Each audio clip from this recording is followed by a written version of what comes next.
I stepped into Ryan's parents' elegant dining room in our quiet Connecticut suburb, the scent of pine from the Christmas tree hitting me like a false promise of holiday warmth. But there was no turkey roasting, no laughter echoing from family gatherings. Instead, my husband Ryan and his lifelong buddy Alex sat at the polished oak table, looking like they'd just closed a shady deal. Papers fanned out before them, official documents with divorce stamped in bold. Unyielding letters that twisted my gut like a knife.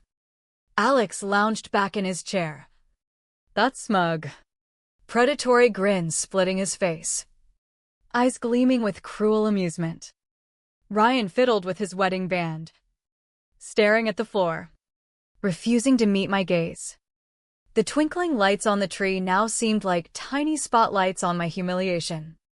Happy holidays, Emily, Alex drawled, his tone laced with venom disguised as cheer.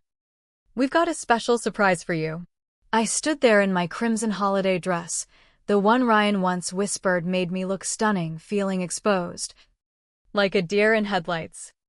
My palms grew clammy, but I clenched them at my sides, refusing to let them see the storm brewing inside. Alex rose slowly, circling the table like a shark scenting blood.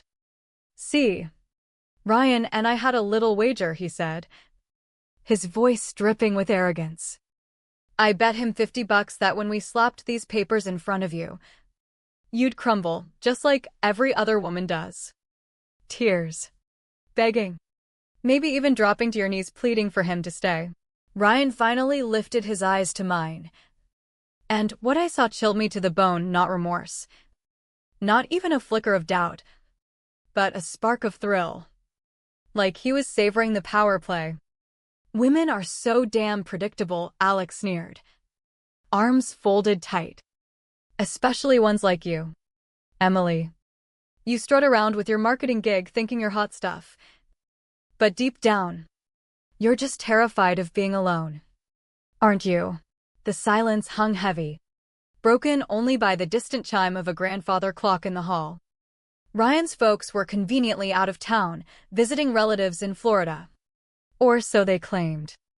This was their setup: isolate me, break me down without prying eyes or pity. I approached the table deliberately, my heels echoing on the hardwood like measured drumbeats.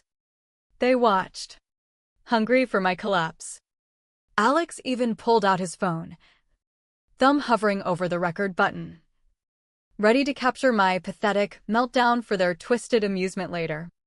I lifted the sleek black pen beside the papers, probably from Ryan's dad's collection. How ironic. Where do I sign? I asked, my voice level, betraying nothing. Alex's grin twitched, just for a split second. What? You heard me, I replied, scanning the pages. This is it, right? Divorce docs. Point me to the lines. Ryan's jaw slackened. Emily. Wait, don't you want to talk? We should discuss this. I flipped through, marking spots with calm precision. Discuss what? You've made your choice clear. Hell, you even bet on how I'd react. Let's just wrap this up. Alex recovered, forcing that oily smile back. Told you she'd front tough at first. But the waterworks are coming any second now. I signed each page with deliberate strokes, my name bold and unyielding. With every flourish, their confidence eroded. Ryan looked haunted, like he'd summoned a ghost he couldn't control. When I capped the pen and set it down, I reached into my handbag. They leaned in, anticipating tissues or hysterics. Instead, I slid a thick manila envelope across the table. Since we're swapping gifts, I said, my smile sharp enough to cut glass, watching their faces drain of color. Here's mine for you too. 3 months prior, I was still trapped in the illusion of a flawless marriage, the kind neighbors envied from afar. I'd rise at dawn to brew Ryan's coffee, black with 1 sugar. In his faded Yankees mug, pack his lunch with a handwritten note slipped in. Knock, am dead today, playing the devoted wife role I'd internalized for years. But cracks had formed. Subtle at first. Ryan stopped thanking me for meals. Dismissed my work stories with eye rolls. Then it escalated. His words turning barbed. "Emily. This steak's tougher than leather," he'd gripe, shoving his plate aside. "Can't you get anything right?" I'd murmur apologies. Offer alternatives. Even if the food was spot on. I chalked it up to job stress. Sales quotas at his firm were brutal. Good wives make excuses. Right? Swallow the hurt to keep the peace. The house became my prison of perfection. After my marketing shifts, I'd scrub already spotless counters. Fluff pillows in precise alignment. One speck of dust. One misplaced remote. And Ryan would sigh dramatically. "My mom kept things immaculate without breaking a sweat," he'd mutter, implying I was failing some invisible standard. Alex started hanging around more. The two of them hunkered in the den with beers, voices dropping to whispers when I entered. I'd catch their glances, followed by stifled chuckles. "Hey, Alex would holler from the couch while I tidied their mess. "Grab us another round?" And those pretzels from the pantry. I wasn't their maid, but I'd comply to avoid friction. Ryan never defended me. Never said a word. Worse, he began patronizing me like I was dim-witted. With my degree and solid career, I'd built campaigns that won awards. Yet he'd mansplain basics. "Emily, when you hit the grocery store, check those expiration dates on the eggs slowly now. So you get it. I know how to shop." "Ryan, remember last time you grabbed yogurt that soured overnight?" Not exactly genius level, but arguments led nowhere, just more lectures on my attentiveness issues. The eggs were always fine. It was his way of chipping at my confidence. Then came the night that shattered everything. Ryan passed out on the sofa after a boozy session with Alex, his phone buzzing incessantly. I meant to silence it, but Alex's name flashed. The text froze me in place. "Man, your wife's such a doormat," Alex wrote. "The way she scrambles to please you, it's sad." Ryan's reply, "Totally. She's clueless I'm over her. But watching her try is entertaining. Just dump her ass.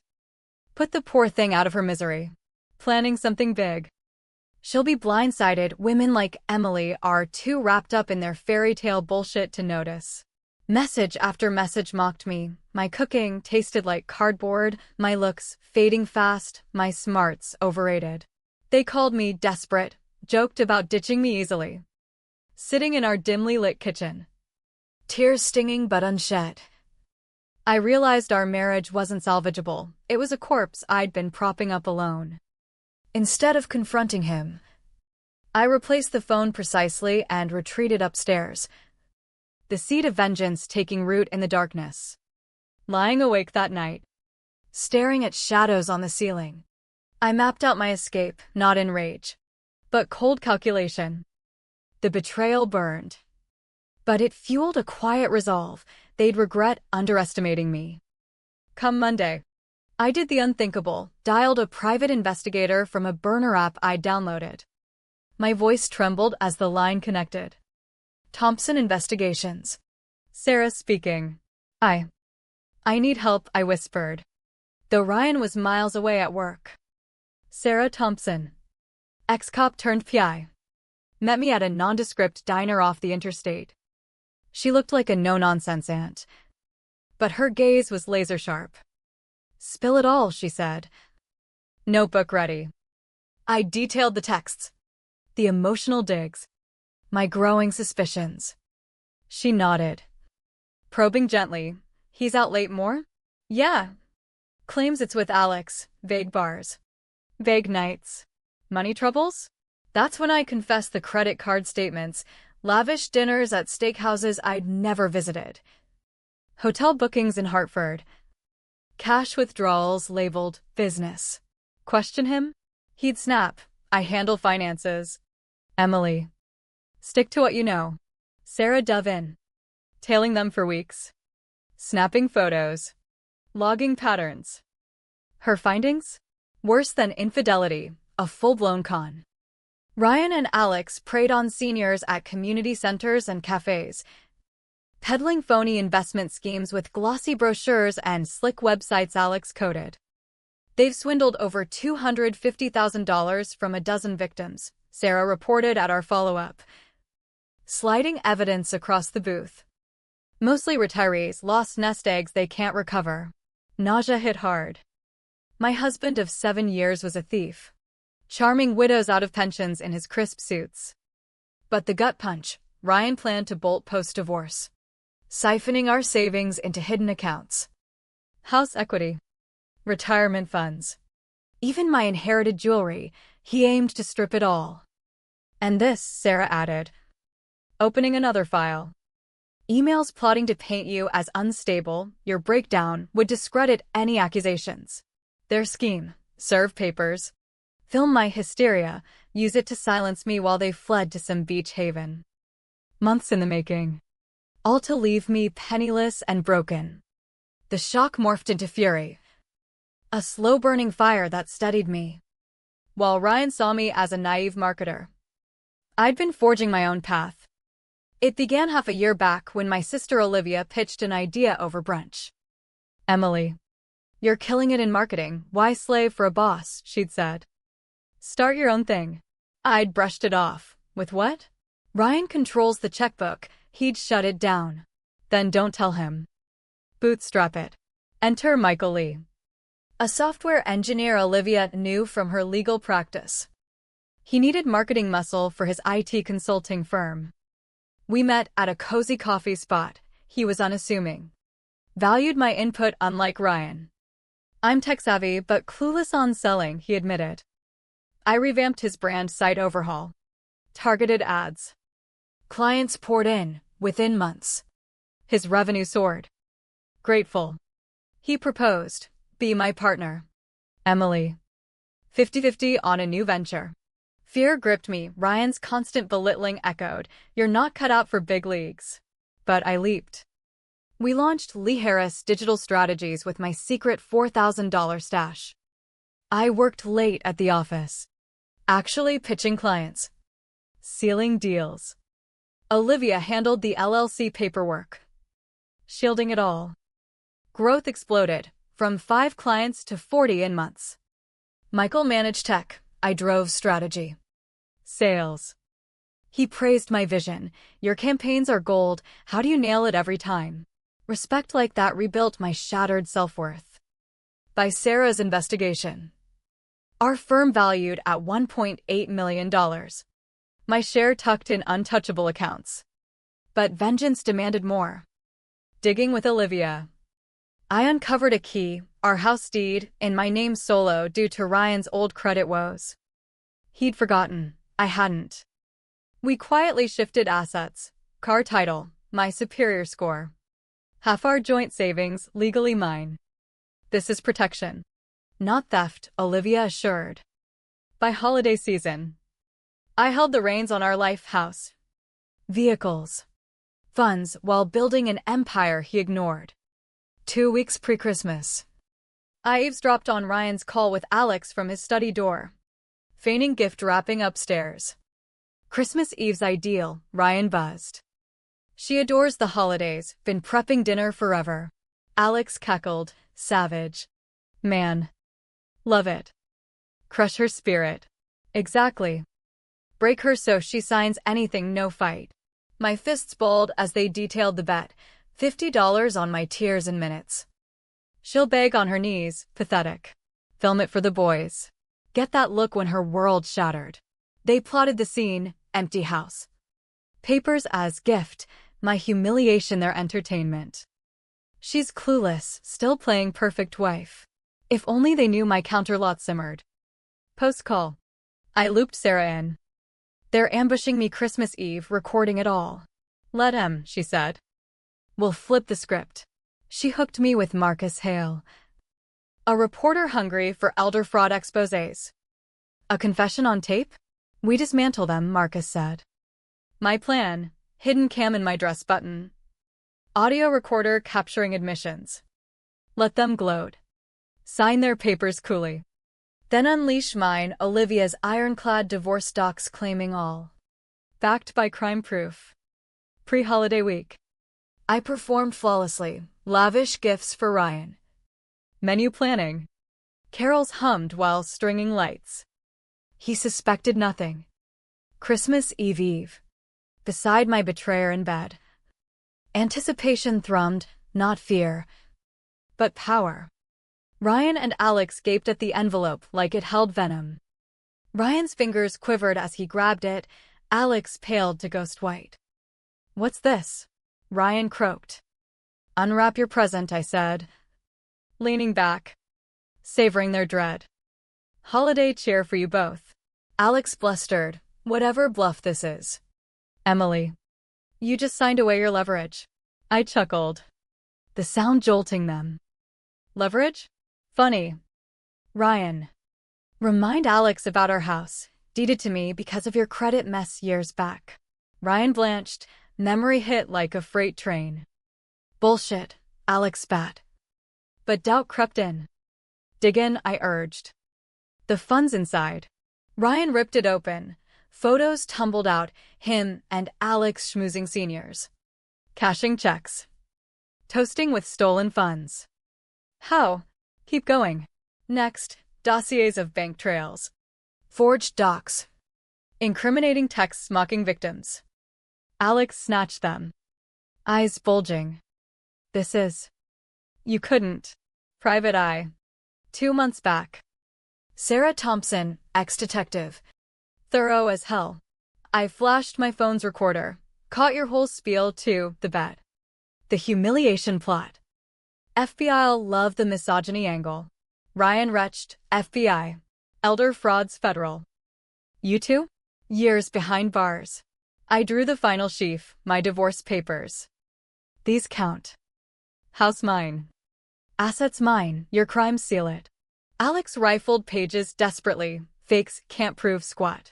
My coup de grace, Marcus's card. Investigative journo. Story drops next week, your bosses lead it up. Ryan pleaded, "Emily, we can fix this. Scrap the divorce." Therapy. Too late, I rose. While you plotted my ruin. I built freedom. My firm's worth millions now. I own my life without you. Silence reigned. Save the clock's tick. They'd been outmaneuvered. 6 months on. Sunlight bathed my new home office in a leafy Boston suburb. Birdsong filtering through open windows. My phone pinged, Olivia's text with a news link. Ryan's mugshot glared under salesman gets 6 years for senior scam. Article detailed $400,000 fleeced from 18 victims. Alex drew 8 as ringleader. Trial testimonies gutted me, widows weeping over lost medical funds. Ryan fingered Alex. But evidence, my recordings. Sarah's files nailed them. Divorce zipped through. Judge awarded me everything amid his charges. House sold. Proceeds funding my fresh start. Lee Harris boomed, 90 clients. Dozen staff. Prime office space. Michael and I? Dating 5 months, he cherished my mind. Never diminished me. You're a force, he'd say post-deal. Equals. Finally. I channeled profits to a victim fund via Olivia, partial restitution. But meaningful. Reflecting on that eve, I pondered the alternate, crumbling as predicted. Destitute while they escaped. Instead, thriving.